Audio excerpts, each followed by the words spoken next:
Hello everyone, কেমন আছেন সবাই?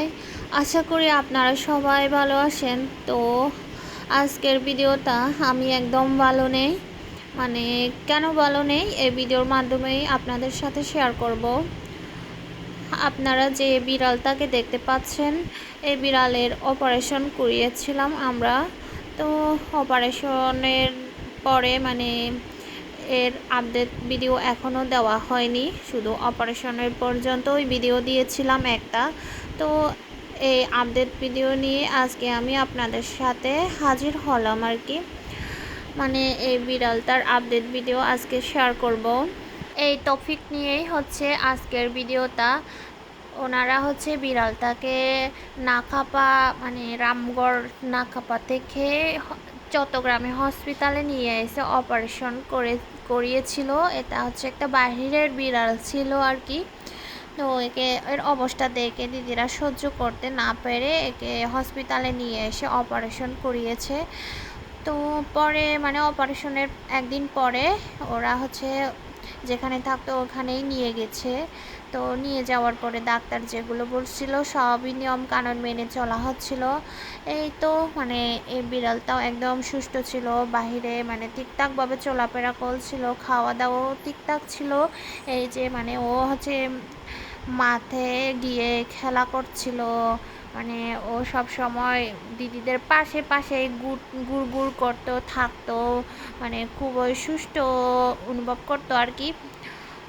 হঠাৎ একদিন দিদিরা হচ্ছে ওই দিন কাজে ব্যস্ত ছিল, রাতে হচ্ছে ও বাহিরে চলে গেছে।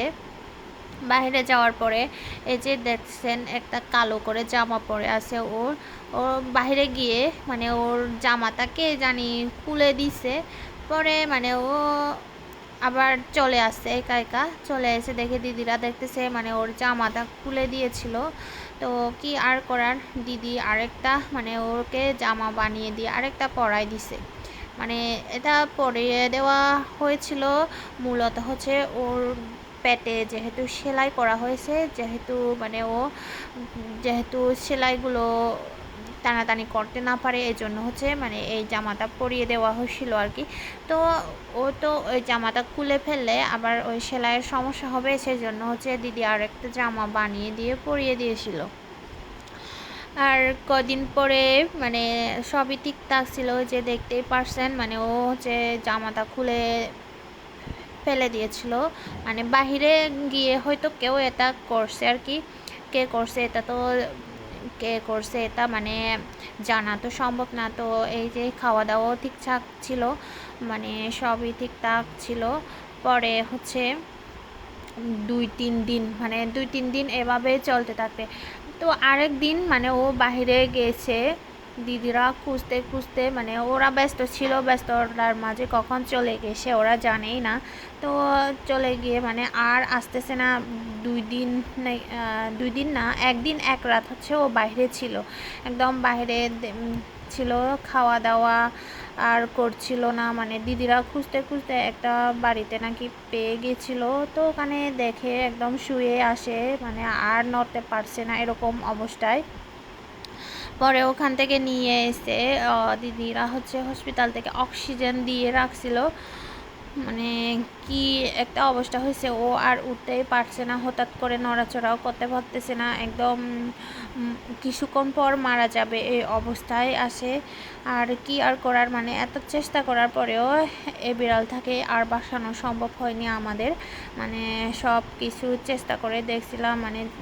তো পরে ডাক্তারকে কল দিয়ে অবস্থা জানানো হয়। সে ডাক্তার বলছে আশেপাশের কোনো যদি হসপিটাল থাকে নিয়ে যাওয়ার জন্য। তো ওই সময় হচ্ছে রাত, তো রাতে আর হসপিটালে নিয়ে যাওয়া সম্ভব হয়নি।